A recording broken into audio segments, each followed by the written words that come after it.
భద్రాద్రిలో ముక్కోటి ఏకాదశి ఉత్సవాలలో భాగంగా మూడవ రోజు భద్రాద్రి రామయ్య వరాహ అవతారంలో దర్శనమిచ్చారు. మహావిష్ణువు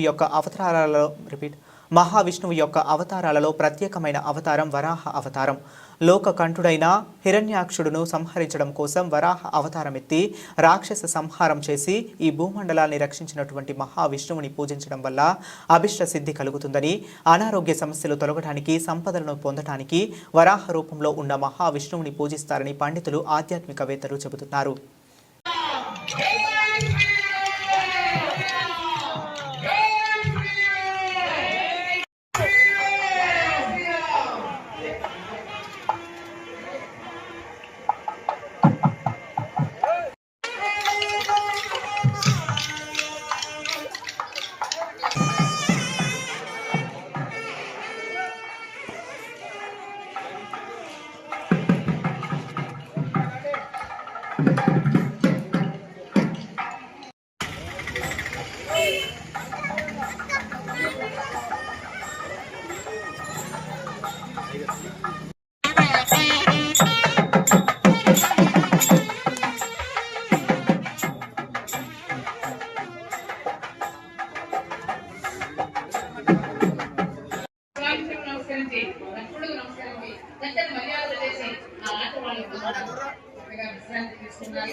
Hey.